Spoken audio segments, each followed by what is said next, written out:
Once again, you are most welcome to my channel and to this doubt clearing class.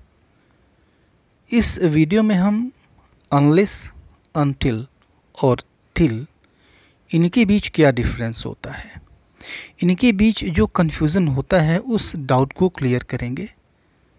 unless का use कब करेंगे, until का use कब करेंगे और till का यूज़ कब करेंगे, कब यह कंजंक्शन होगा और कब यह प्रीपोजिशन होगा, कैसे यूज़ करेंगे, आइए इस वीडियो में हम अच्छी तरह से जानते हैं। सबसे पहले हम अनलेस को देखते हैं, UNLESS अनलेस। ठीक है, यह सिर्फ कंजंक्शन की तरह से यूज़ किया जाता है। तो जब कंजंक्शन ये हो गया means this conjunction is going to join two different classes. दो डिफरेंट क्लासेस को यह जोड़ेगा आपस में, जिसमें से एक शर्त बताएगा और एक रिज़ल्ट बताएगा। हिंदी में इसका अर्थ होता है अगर नहीं, मीन्स इफ़ नॉट। ठीक है, तो जो क्लॉज शर्त बताता है उस क्लास के ठीक पहले हम अनलेस का यूज़ कर देते हैं। ठीक है, और जो शर्त बताने वाले क्लासेस होते हैं आप ध्यान रखेंगे इनको फ्यूचर में कभी नहीं लिखा जाता है, इनको या तो प्रेजेंट में लिखा जाता है या फिर पास्ट में लिखा जाता है। यह बात इस अनलेस के साथ भी लागू होती है, इसका ध्यान रहे। राइट, तो ध्यान रहे कि जो शर्त होगा वह कैसा होगा, नेगेटिव होगा। ठीक है, तो जो शर्त है उसके ठीक पहले हम अनलेस का यूज़ करेंगे। जैसे एग्जाम्पल देखिए, अगर वह अपनी गलती नहीं स्वीकार करता है तो उसे नौकरी से निकाल दिया जाएगा। ठीक है, दो क्लासेस हैं आपको दिख रहे हैं साफ साफ। अगर वह अपनी गलती नहीं स्वीकार करता है और फिर दूसरा क्लास है उसे नौकरी से निकाल दिया जाएगा। शर्त क्या है, अगर वह अपनी गलती स्वीकार नहीं करता है, ये शर्त है।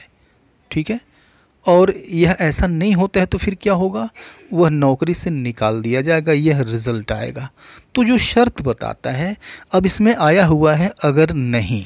ठीक है, ऑलरेडी यह नेगेटिव है, अनलेस नेगेटिव सेंस देता है, अर्थ देता है, इसलिए इसको अलग से नेगेटिव बनाने की ज़रूरत नहीं है। अनलेस के साथ कोई दूसरा नेगेटिव वर्ड यूज़ नहीं किया जाता है। ठीक है, अनलेस में नहीं ऑलरेडी है। तो he will be fired, he will be fired यानी उसे निकाल दिया जाएगा, नौकरी से निकाल दिया जाएगा। ठीक है, फायर मीन्स होता है नौकरी से निकाल देना। He will be fired unless he admits his mistake, unless he admits his mistake, यदि वह अपनी गलती नहीं स्वीकार करता है, अगर वह अपनी गलती नहीं स्वीकार करता है। ठीक है, तो अनलेस से जो क्लास शुरू हुआ वह शर्त वाला क्लास है, कंडीशन वाला क्लास है। ठीक है, यह ऑलरेडी नेगेटिव है, इसके साथ दूसरा कोई नेगेटिव वर्ड नहीं यूज़ होगा इस क्लास में। ठीक है, और यह चीज़ भी ध्यान रखने वाली है कि अगर इसका प्रीवियस क्लास यानी जो इसके साथ मेन क्लास आया हुआ है अगर वह फ्यूचर में है, ठीक है, तो अनलेस वाले क्लास को हम प्रेजेंट में रखते हैं, जैसा इसमें रखा गया है unless he admits his mistake, यदि अपनी गलती वह नहीं स्वीकार करता है तो। ठीक है, एक दूसरा सेंटेंस देखते हैं, अगर अंकित पहले वाला लोन नहीं चुकाता है तो बैंक भुगतान रोक देगा। ठीक है, तो अब देखिए शर्त क्या है, नहीं चुकाता है, अगर नहीं लोन चुकाता है तो रिज़ल्ट क्या होगा, बैंक भुगतान रोक देगा, यह रिज़ल्ट है। तो जो शर्त वाला क्लास है उसको हम अनलेस से शुरू करेंगे। ठीक है, the bank will put the payment on hold. Right, the bank will put the payment on hold unless Ankit clears the previous loan. Right, तो अब देखिए रिजल्ट क्या होगा, the bank will put the payment on hold, bank भुगतान रोक देगा unless यदि नहीं अंकित क्लियर्स द प्रीवियस लोन, अगर अंकित प्रीवियस लोन पहले वाला लोन नहीं क्लियर करता है, नहीं चुकाता है तो। ठीक है, तो दोनों चीज़ों का यहाँ पे ध्यान रखा गया है। राइट, कंजंक्शन की तरह से यूज होगा, अनलेस सिर्फ कंजंक्शन की तरह से यूज होता है। ठीक है, आइए देखते हैं अनटिल को। तो अनटिल को हम दो तरीके से यूज़ करते हैं, प्रेपोजिशन की तरह और फिर कंजंक्शन की तरह।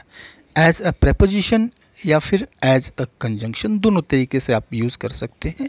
सबसे पहले हम देखते हैं प्रेपोजिशन की तरह, ठीक है। तो जब इसको प्रेपोजिशन की तरह से आप यूज़ करते हैं तो ये अर्थ देता है तक का, ठीक है, यानी किसी समय तक, टाइम की बात करेगा, या ध्यान रखें समय की बात करेगा, यानी यह अप टू का अर्थ देता है। जैसे देखिए, हम लोग 10 बजे तक चेस खेले, ठीक है, 10 बजे तक, राइट। तो अंटिल यूज़ करते हैं और उसके बाद से हम टाइम यूज़ करते हैं। We played chess until 10 o'clock, we played chess until 10 o'clock, यानी 10 बजे तक हम लोग चेस खेले, ठीक है। अंटिल का यूज़ यहाँ पे प्रपोजिशन की तरह से हुआ है, राइट। वे लोग आधी रात तक नाचते रहे, ठीक है। तो काम कब तक हुआ भाई? आधी रात तक, यहाँ भी टाइम दिया हुआ है, ओके, अंटिल मिडनाइट, आधी रात तक। They kept dancing until midnight, they kept dancing until midnight. अब यहाँ से यहाँ पर हम अंटिल को टिल से रिप्लेस भी कर सकते हैं विदाउट चेंज इन मीनिंग। अर्थ में बिना परिवर्तन किए हम टिल से इसको हम रिप्लेस कर सकते हैं। टिल और अंटिल ये दोनों एक जैसा अर्थ देते हैं सामान्यतः, ठीक है। इसको आप इन दोनों सेंटेंसेस को आप ऐसे कह सकते हैं, we played chess till 10 o'clock, यानी हम 10 बजे तक चेस खेले। तो टिल का भी अर्थ तक होता है, अंटिल का भी अर्थ तक होता है। इसी तरह से इस सेंटेंस को हम ऐसे भी कह सकते हैं, they kept dancing till midnight, they kept dancing till midnight, ठीक है। तो तक यानी टिल और अंटिल, इसके बाद से अगर प्रेपोजिशन की तरह से यूज़ करते हैं तो इसके ठीक बाद टाइम आएगा, टाइम लिखते हैं, राइट।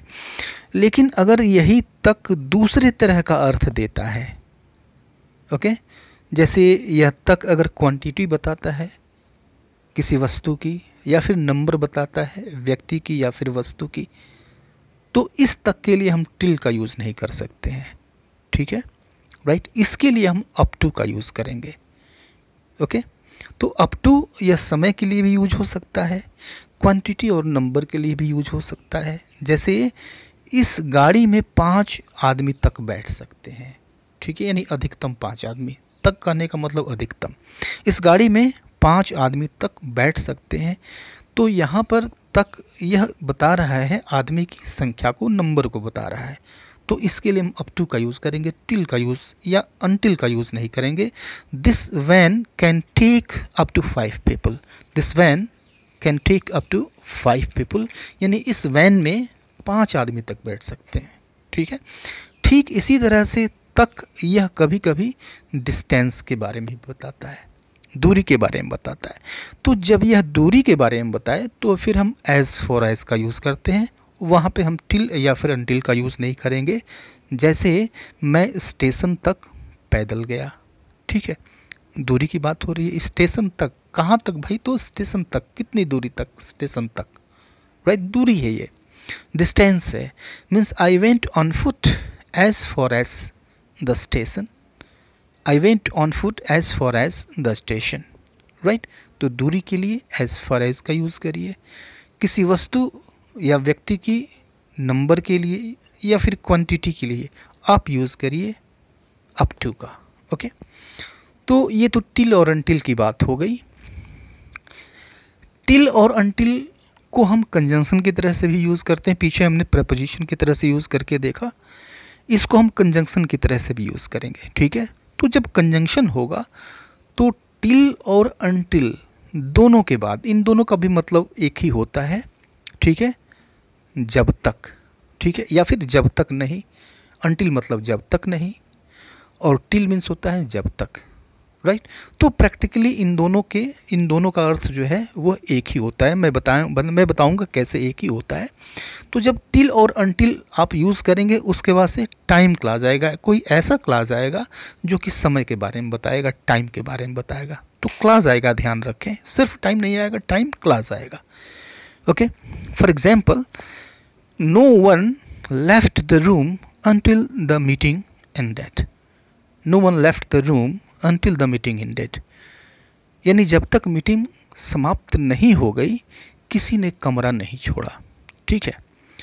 तो अब देखिए, अगर हम अनटिल का अर्थ लेते हैं मीन्स जब तक नहीं, तो हिंदी में क्या अर्थ देगा, जब तक मीटिंग समाप्त नहीं हो गई। तो जब तक नहीं समाप्त हो गई मीटिंग, किसी ने कमरा नहीं छोड़ा, ये अर्थ निकला। तो अनटिल वाला काज नेगेटिव है, ठीक है।